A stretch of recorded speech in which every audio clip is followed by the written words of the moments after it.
Welcome to 2014. I'll be your host, Zach McCracken.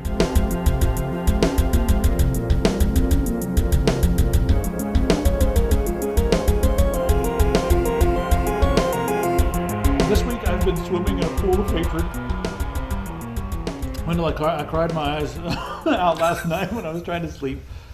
It looks like the entire internet is angry with us. We got Reddit. The Reddit conversation was pretty happy about this. I'm talking about all the hate over the audio file video. I expected a lot of hate from this video.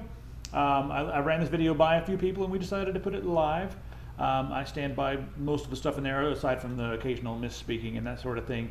I want you guys to know that I used Zweihander for the audio test because I own the rights for Zweihander. And Zweihander, you only use Zweihander. Yeah, I can't use any other music, guys. It's an illustration of what a blind test is, and I mean, go run your own tests. And a lot of you guys have a very low reading comprehension skill because on the website it lists all the others that I tested. So go take a look at that before you criticize. And I want to show you guys how to criticize because I am totally open to criticism. And Jack here on the website has a really interesting post, and he illustrates the bones that he has to pick with the video. So I'm going to go through and read this and see if some of it's good and some of it's bad. And then I also want to note that see the science right here. That's how you deal with this kind of stuff. Because I am someone who is not entirely new to the audio world, but I'm learning more every day about the audio world. I obviously know more about other things. Give us the background in case the only thing we ever watch on the channel is the tech. Yeah. The background is we made an audio file video where we're debunking some myths. So Zoltan also has some very interesting points. So other than that, I'm going to stand by a lot of the points that we made in that video, and then we're going to move on and get back to what we really do, and that's the tech. News in technology, January 1, 2014. You know what? This year I'm going to try to make the tech less than an hour, if that's all right with you, Wendell, because I don't have time to edit all these things all the time. It's so hard to edit.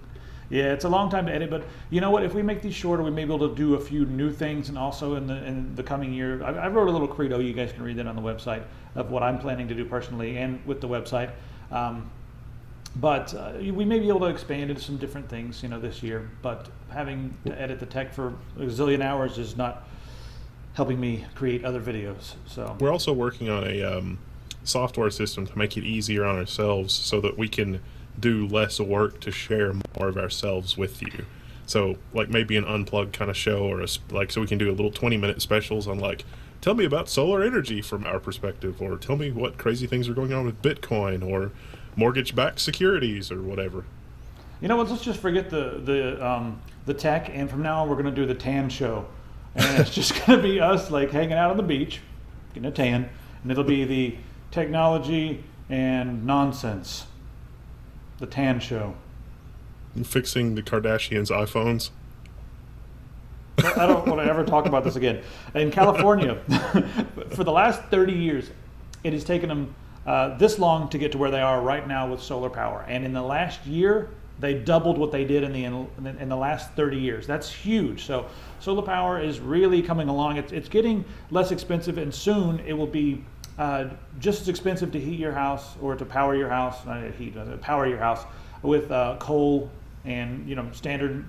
I guess would it be nuclear as well? Coal and nuclear about the same price. Well, the interesting thing that's happening here in the Appalachian Mountains, where we have a lot of coal, is that a lot of the really good coal has already been mined over the last 100 years, and the coal that's left is very low quality or very pollutant, and so it's hard to meet EPA regulations. And a lot of the coal that's still being mined was being sold to China. But solar has already gotten cheaper than coal, at least depending on how you look at it. In terms of cost per watt of electricity produced, it's definitely cheaper, but the cost to produce the panels in the first place, if that's part of the equation, then the equation is still a little rough. But in terms of solar generation capacity being deployed, it is accelerating, and it is accelerating rapidly. And so that's not good news probably for the coal industry, but that probably is good news for the environment. Very good news, and it's also going to be very good news for a lot of you people that want to, lower your power bills over time. Other things that happened that are interesting in 2013, the Chromebook absolutely destroyed, and this is not something that I predicted. I thought tablets were going to take off more than Chromebooks because I feel like you can do a lot more with a tablet than you can with a Chromebook. But Chromebooks, they outsold Apple notebooks by a factor of 5. Now, in, I guess Apple's defense, the Chromebook is extremely inexpensive. We're talking like you can get some of these on sale for $100, $200. But I think that's kind of interesting to note that people are getting Chromebooks, and I didn't think people were going to be using these things, Well, it's been okay. I don't know where the Chromebooks are being used. I wonder if Google has analytics on how many people keep the Chrome OS on there, because I see businesses adopting these like crazy. And so you have field workers and people that need email and PowerPoint and business apps and things like that. They are buying Chromebooks left and right. There's I think it's an Acer Lenovo Chromebook. It's like a Haswell i3. That is an unbelievably good deal. It's like $250. It's got 4 gigs of RAM, something like that. And for a business class laptop, for somebody that's not doing a whole lot, that's completely fine. Although I think a lot of businesses are putting on, taking off Chrome OS and putting on Windows 7 or the corporate version of Windows 7, especially larger enterprises. But I have no data to back that up. It's just my suspicion. You could also put Linux on there. I mean, if I was going to get a Chromebook, the first thing I would do immediately would be to put Linux Mint or Ubuntu or something like that on there. So that happened in 2013. And also, this is kind of before 2013. You remember Apple had a lawsuit with the ebook. They were fixing the price of ebooks. Well, the verdict of that case was, of course, they were in trouble, so they had to have someone go. I guess they had to, what's this guy's name? Let me find it right here, just so I can. The court appointed a lawyer to oversee them name internally, who would basically be made a part of the organization. That could be like an oversight watchdog, whatever you want to call it. The Justice Department Inspector General Michael Bromwich, or my contacts are glaring right now with all these lights around here. But yeah, so anyway, they put him in. They let him go to Apple and look around, and so he thought he was going to have access to all the documents that he needed, but Apple's denied him, and Apple denied most of his requests, or just ignored a lot of his requests. And he's like, "Hey, this is not how this is supposed to work. This is not like I'm not some employee that you can just ignore." And he was not granted complete access to all the employees. They only let him talk to 11 different employees, and 7 of those were lawyers. So this guy, by and large, has been hitting brick walls. And then, he has to have meetings with people. Well, they won't let him come into the Apple, the Apple place. They make him go to an off-site location to have all those meetings. So he just filed, a large dispute saying that Apple has done nothing of what they said they were going to do. So the courts are probably going to say, well, he doesn't have the rights to do this, that, and the other. I think the lawyer's probably just trying to do the best job that he can, but the legal mechanism that put him in place there is probably relatively limited power, and I don't see, I just don't see anybody, once it goes up the chain of command at the Justice Department, I don't see them doing anything different. I mean, we're coming up on the 5-year anniversary of the economic meltdown, and there's a couple federal judges who are like, wait a minute, we haven't charged anybody with a crime in that, and the statute of limitations on that type of crime is 5 years, and we're at 4 years and 8 months or whatever. Aren't we going to charge anybody? It's nope. And that's more severe than the Apple thing, so I don't see anything happening. I mean, if we're not worried about people causing the collapse of the American economy, I don't think we're going to be worried about ebook price fixing. Yeah, I guess you're right there. I had a Forbes article here, but all of a sudden Forbes decided to take me to the main page, and I can't seem to find it anymore.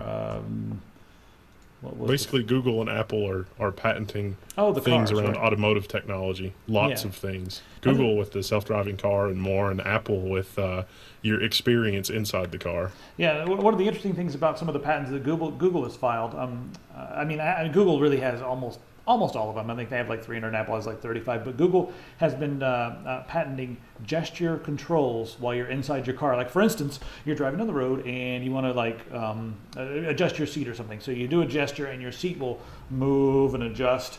And you want to change the song on the stereo. So you're like this, and it changes the song. What I want to know is what happens when you have a fit of road rage and you're trying to flip somebody off, and the entire time you're doing this, the song is changing, your seat is going like this, and you're trying to curse at somebody, but you look like an idiot because this is what's happening to you. I think it's going to prove to be quite comical, and I hope it goes through, because I really want to see tons of internet videos of people flipping out in their car, flailing their arms around, and then activating all of the motion controlled stuff. Lights coming on and off, windshield wipers going up and down. That'll be hilarious. I think I saw this in the movie Short Circuit 2 when the robot took over the thief's car. I haven't seen that movie. But just everything goes crazy while he's having road rage. Yeah, it's got basically he's got a thing that lets him take over electronics as some military technology or something, and it's like a remote control, and it's one of the automatic door locks cars, and like the trunk's opening and closing, and it's going nuts. How about Microsoft Sienna? Let's talk about that for a minute because Windows 8 apps, I guess there hasn't been an easy to use platform. There's been some different platforms out there, but they're trying to make it extremely easy. So they have this new thing codenamed Project Sienna, and it's going to allow pretty much anybody to create an app for Windows. I guess the what do I call that? Not Metro interface or whatever, just like the tablet. What do you call that interface? What are we allowed to call that now? Modern app, right? Is that what it is? Oh yeah, I was like, are you talking about Metro? Because it's Metro, and it's like, no, they don't call it Metro. They don't call it Metro. We're not allowed to call it Metro anymore because that's a bad word. So now it's modern apps until that's a bad word. It's like back in the day when when someone was retarded, that was like a clinical term, but now it's like a faux pas term. That's kind of the way it was with Metro. It was similar to retarded. This strikes me, Google tried this with Android apps, and that didn't really work out a while ago. They had like a little app creator. And Microsoft has had something like this for websites. Like it was like Microsoft is like, it's too much work to go to a website and read. And so they had a tool that's built in Internet Explorer called Web Slices or something, where you could target a DOM element in the browser, and just that part of the web page would come to, like a dashboard. So you could get just the news feed from CNN and, just the feed from our website and things like that, and have it all on one dashboard. And the Internet Explorer, you could just say, go here and get this part of the content, go here and get that part of the content. So it was really user-friendly. Some people used that and really liked it, but it never really got a lot of traction. It never really took off. I mean, this is something that we could use because you can embed in RSS feeds, just like you said, and that sort of thing. But I'm wondering if it's going to create a massive flood of unwanted apps and just crappy apps that don't do anything, or crappy apps that have very limited functionality, and then you have to wade through all those apps to get to the good apps. I guess in the store they'll be able to organize the good apps, but I don't know. I guess it could be interesting to make our own little app. Would anybody use that? Probably not. Does anyone use the interface formerly known as Metro? I don't think anybody does, right? I really don't think that anybody does. I don't think it's being used at all these days. All right, let's move on and see what else we have to talk about here. We now have a drone defense lawyer. There's an interesting interview here on motherboard.vice.com, and this is kind of a gray area because there's not really many laws about this. The FCC has been getting involved. Is that the FCC or the FAA? The FCC. What do they care about drones? The FCC controls the airwaves and the air. So the FAA has, they sued a guy in Virginia for flying his drone around. They said he was flying recklessly, and it was a commercial drone. So it's kind of a weird area. They're like, well, what does that mean? How is it reckless? It was a piece of styrofoam. What was he doing wrong? And these guys here, what's the name of this? Of Kevin Levine. So now they're going to have a branch that's just dedicated to this sort of litigation. So if someone comes and says, hey, the government's suing me, can we file a motion to dismiss, which is what they did in that case, or hey, I want to be able to fly my drone commercially, but the ordinances, they're saying I can't, what do we do? I think what may happen here is that we may end up getting some laws out of this. Like some things will happen, and then they'll be like, hey, we need to legislate some things, and then some laws will happen. That's what I think. Because right now, Amazon can't fly their drones because the FAA won't let them, and there's too many laws that say they can't fly commercial aircraft and do this sort of thing. There was another article that didn't quite make the cut that was about how robotics is like one of the next big things, but robotic industry is not going to do anything in America unless the product liability things go away. Because if right now all the drones that you buy, a lot of them are either super tiny so they can't hurt you, or it's put it together yourself, so you're completely responsible for your own liability. But for self-driving cars and things like that, there do need to be changes in the law to make clear who's liable for what, and insurance carriers need to be set up to handle those sorts of situations. All right, I'm going to talk about gaming right now because we're going to talk about a couple more gaming things at the end of the show, but right now I want to talk about things disappearing from different online stores. This week, actually I guess a couple days ago, the Fallout games have been removed from goodoldgames.com, and that's because of an old court case where Bethesda, they got the rights for the Fallout universe, And then Interplay was still working on like Fallout Online, and then Bethesda's like, no, we own all the Fallout rights, and they went to court, and then they found out that, of course, Bethesda owns all of the rights to everything, and then at the end of 2013, all remaining rights are going to be transferred over. So now Bethesda owns everything that has to do with Fallout. That makes me kind of sad, Wendell. It makes me kind of sad too, because I thought we were past this petty IP nonsense. Well, I mean, they want control of it. They're, this was for sale on Good Old Games, and I think it'll come back to Good Old Games, but now Good Old Games is going to have to work with Bethesda and make something happen. So I don't know. Maybe they'll call it Bethesda and be like, hey, why don't we put Daggerfall and Arena and all these old DOS games on here? But I don't know. Bethesda hasn't worked with Good Old Games as of yet. Good Old Games does pay more. Steam, just in the few minutes, like I looked at this earlier, and it didn't mention anything. It said that the games are still on Steam, but as of the recording, it's off of Steam as well. Oh, is it? Yes. That's interesting. Well, I mean, I'm sure they'll be back up on Steam as soon as Bethesda can do their legal maneuvering or whatever they need to do, and then put them back onto Steam as Bethesda games instead of Interplay games. But how about a Texas congressman that accepts bitcoins?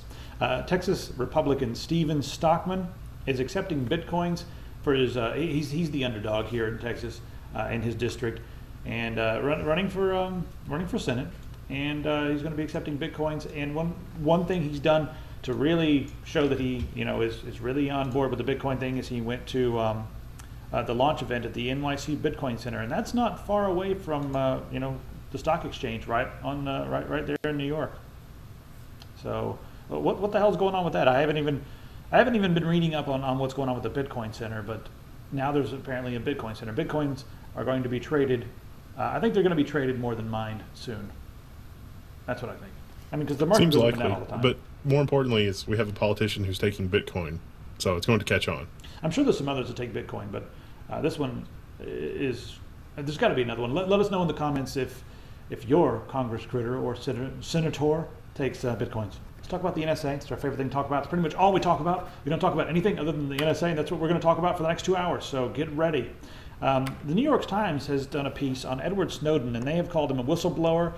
They have condemned the NSA. They have listed with bullet points, with fancy bullet points, all of the times that the NSA has broken the law, gone back on their word, called Snowden a traitor, and then lied to Congress. Yeah, then lied to Congress. So it's a very interesting piece.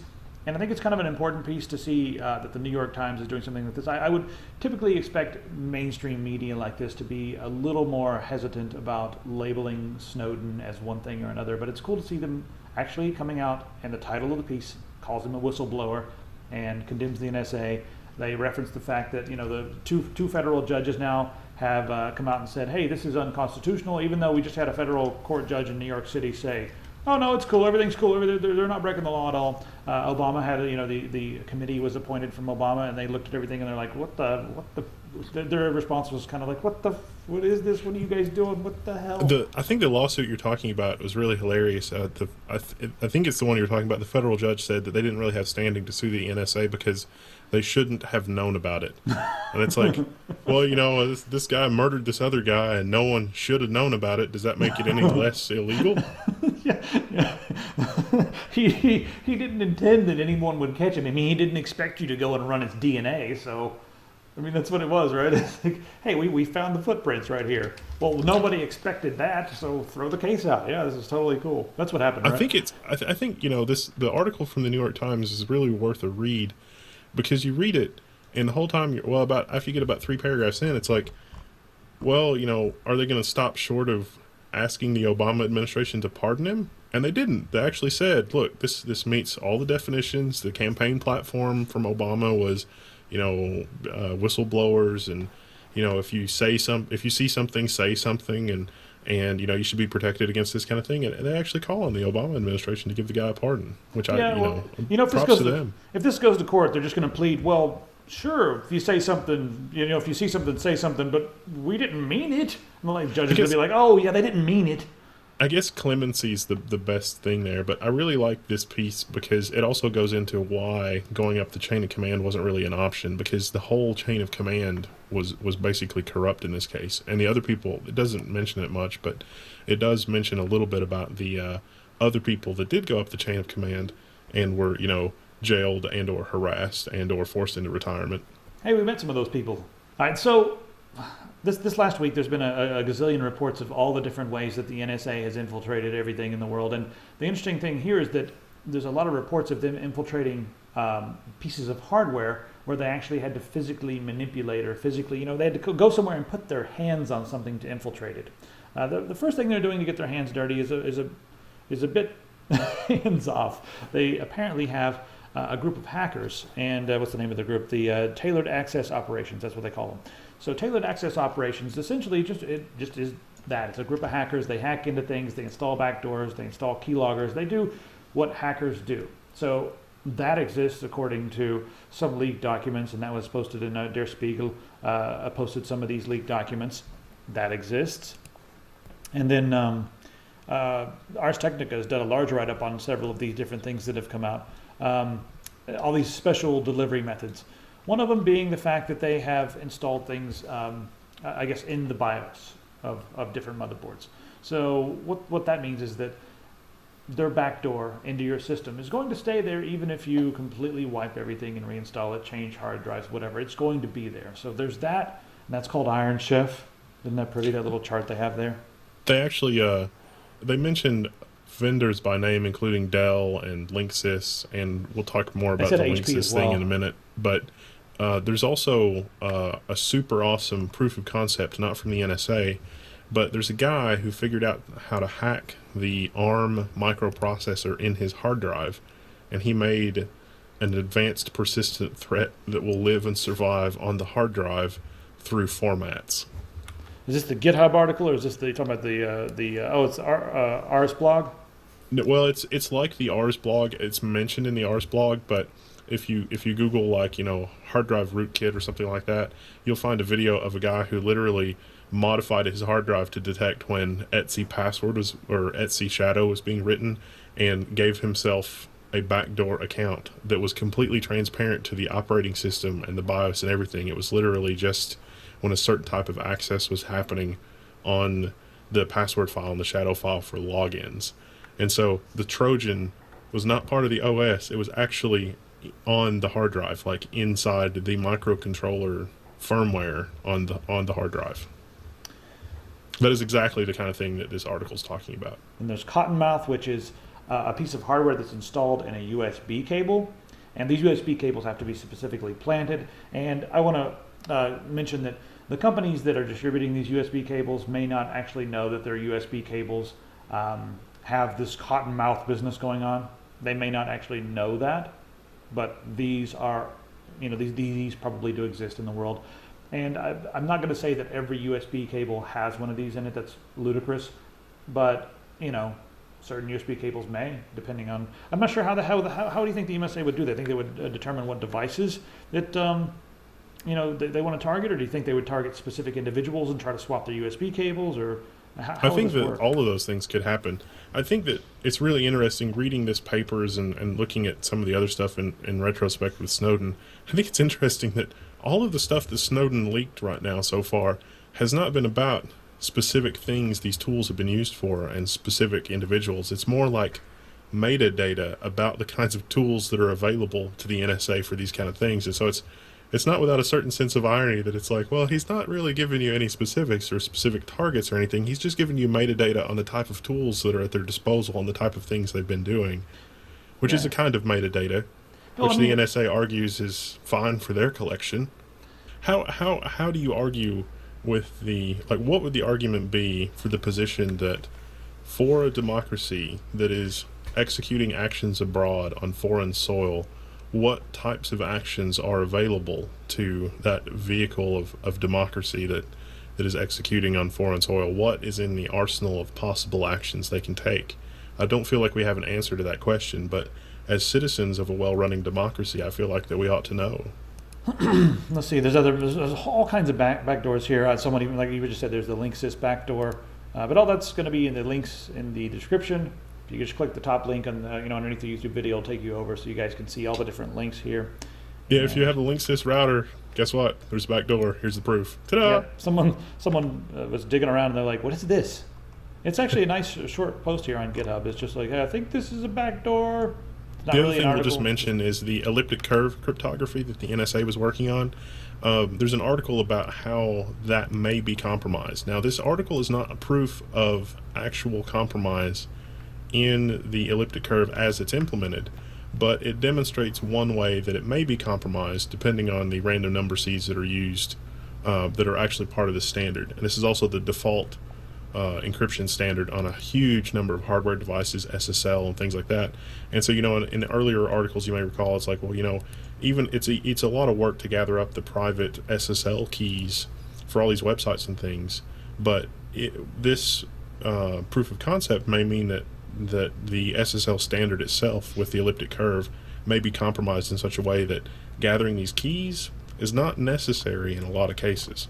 Let's talk about protecting your devices when you travel. Wired has a couple interesting articles here. The first one we're going to talk about is a tip on how to keep your devices safe, because a lot of times people can open up your devices, install things in there that you may not know about. Take a look at this, the insides of your laptop and that sort of thing.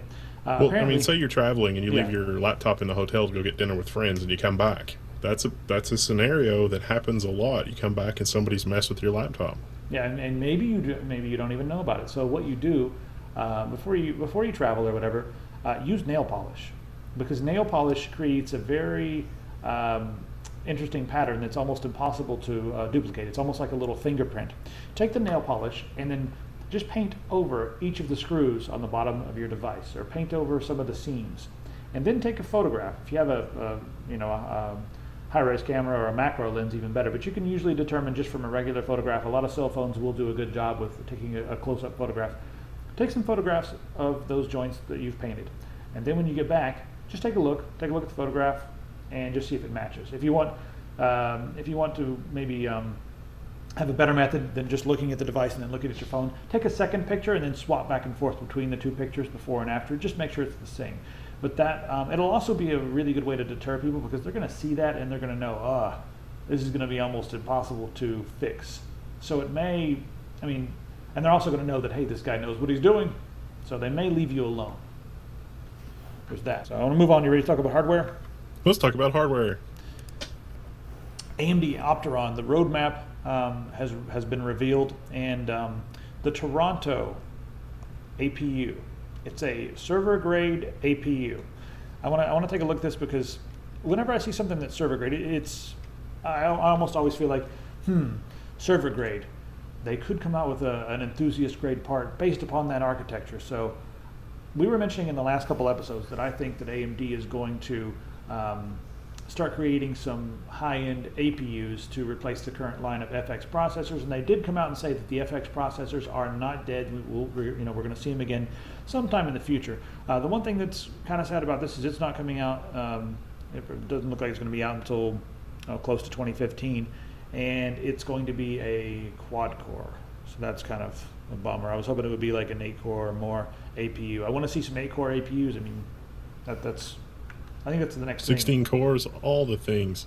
Yeah, must core I wonder everything. if I would be a lot more excited about this if they had a server CPU that was like, hey, look, we got Apache running on OpenCL or something. That would be cool. Well, that would be really cool. Holy crap.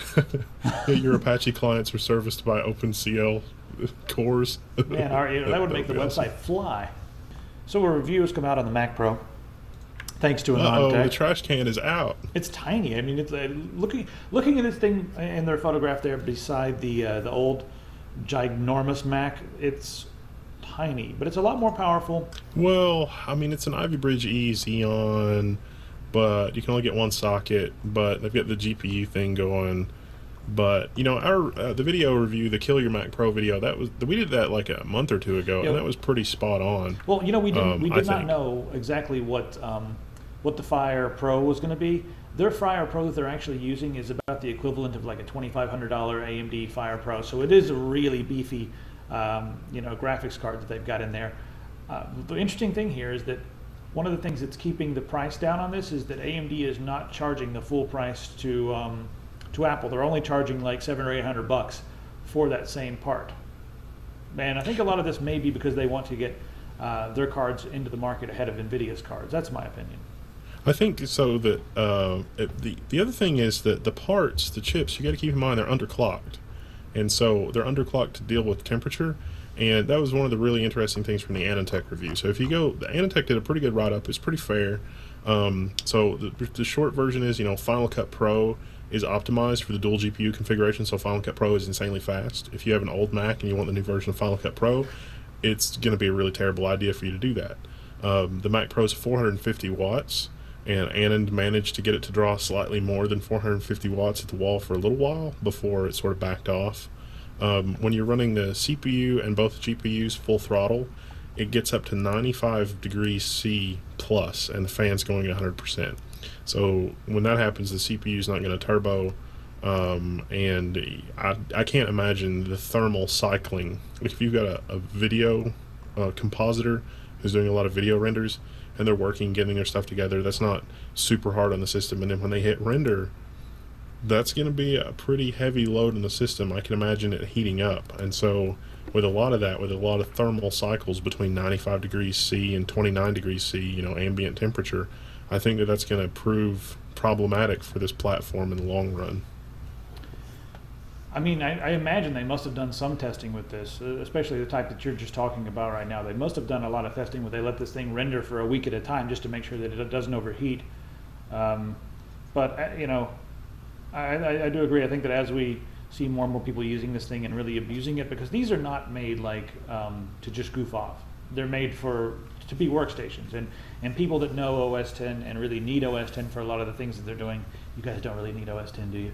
And people that think that they need OS 10 for what they're doing, I'll be interesting to hear from them a year from now to see how this thing's still running. If it's still running at 100%, or if it's starting to, like, I haven't seen any benchmarks on the Adobe Creative Cloud either, but sort of unofficially, anecdotally, from some people we know that have one that are messing around with it, Creative Cloud has not been optimized for those GPUs, and I don't know if they've forced the Creative Cloud to use those GPUs or what the story is there, but the performance, if you've got a souped up 09 Mac Pro that's got two 4-core CPUs, it's about the same speed, or the 09 Mac Pro is faster for the Adobe suite right now. Now that's probably going to get fixed in short order, but it just goes to show you that Apple is basically saying dual CPUs don't matter anymore. It's dual GPUs because all the calculations are happening on the GPU.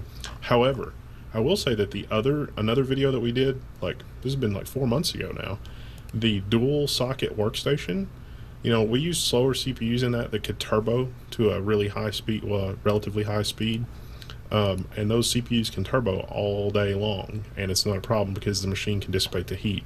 It's not like that with the Mac Pro. That's weird. I got a phone call.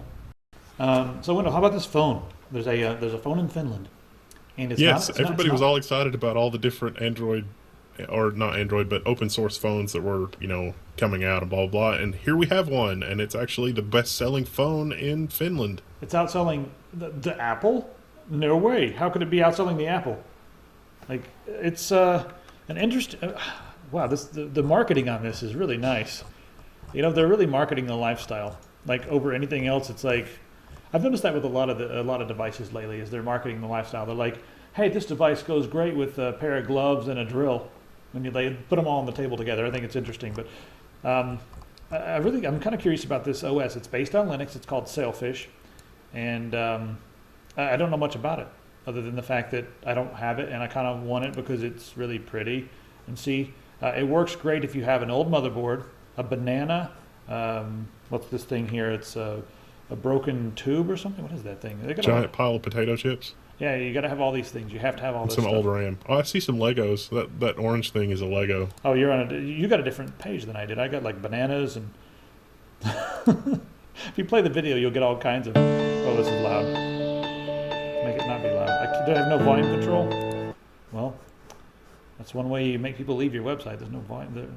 No volume control, and you just play the YouTube video or don't. There's no options. So anyway, if you guys are in Finland, Helsinki, hey guys, what's up? It's snowing here. Is it snowing there yet? If you guys are over there, let us know what you guys think of the phone if you have one. Yeah. Speaking of Linux, 1.85% of Steam users are running Linux. We're talking about the new Steam numbers came out, and I was blown away by that number. That's a lot of people. I mean, 1.85% does not sound like a lot, but it's a lot of people. So in the next year, what do you think it's going to be at the end of this next year? 5%? 5% easy. That's 5% is what I was going to go for. I'm going to go 5. I'm going to go with 7%. That's ridiculous, but I'm going to go with 7. Let's see here. Oh, MSI is teasing some new stuff. We'll see that at CES. Got that on the screen right now. I think it was supposed to be in the hardware segment, but yeah, I'm already past the hardware segment. There's not really much else to talk about with video games, just what's going to be coming out this year. Zach McCracken, they need to make a sequel for Zach McCracken. I would definitely play the Zach McCracken sequel. Extra Zach McCracken games. I don't even know what we're talking about at this point. No, did you see, I'll just mention this in passing, PC Gamer named Spelunky the game of the year this year on PC. What? And I've only played it for a little while. I didn't play it much, but it was just kind of like like, hey, this is goofy and fun, and it's pretty good and all that stuff. It's. Have you played it? No. Well, we're seeing this year. We're seeing Gone Home, Spelunky, and Papers, Please getting the Game of the Year awards on many different websites out there. Big websites like PC Gamer, Ars Technica gave Papers, Please the Game of the Year. We talked about that a lot last week, and Kane was going on and on about it for a while. But I don't know if that means that indie gaming is the new thing, or if I don't know. Like the big budget games did not get Game of the Year on many of the key websites and publications. And I don't think I've ever seen this many indie games, especially like these games. Some of these games are, I don't want to say they're casual, but they're just different, different types of games. Like Gone Home, for instance, is a different type of game. Pistol play through this. You play through it in about 2 hours, and the story is, I don't know. I'm not going to give anything away. I've just looked at stuff. I didn't play it myself. I just watched her play it for a little while. But the story's quick, and you're essentially piecing the story together as you're playing the game. But a lot of people are saying that it's not really a game, but it's not really a movie, and it's not a book. It's some new thing. It's like an experience for a couple hours, then you're done. And I guess that's a game. I don't know, but it's interesting that those are the games that are getting the nod for Game of the Year this year. I mean, last year it was like, Call of Explosions and Boobies, 17. Nobody has time for anything but a vaguely casual-ish type game. I tried to play Zelda last night, one last time on the Wii, and the motion controls, I was getting so sick of them. And it wasn't like, the motion controls were just not agreeing with my PC. It was that the motion controls are just so annoying, and I felt like a lot of it was just like arbitrary, like, hey, you have to swing your arms this way or the door's not going to open. And I finally got so sick of it, I started playing Quake. But I really wanted Quake is to, better. Yeah, I really wanted to play the new Zelda game, but it's not the same. I tried. Maybe I'll try Twilight Princess next. Anyway, enough banter about games. There's not really too much to talk about other than the fact that a lot of interesting things should be coming out this year. So stay tuned for that. I want to say thanks to AData. We'll be sponsored by AData this time. So yes. And anything else we need to say? Tech support members, stuff like that. You guys are awesome. Zweihander, the album artwork is finished. If you guys were waiting to purchase until the album artwork was finished, it is finished, and I'm going to leave the price at an all-time low of $555 until we get back from CES, and then I'll remember to change it back to the normal price of $777. Yeah, that's it. We should also have some black versions of the I Don't Party shirt with George Washington on it coming into the store this week. So if you've got a gray one and you want a black one too, go ahead and check it out. That's the end of this stuff. I'm through with the sales pitch. All right. Yeah. Well, we got anything crazy planned for CES, Wendell, that you know of? Nothing crazy, but we will be doing a lot of stuff at CES, so it's probably going to be nuts. Kane's coming too, so it'll be all three of us.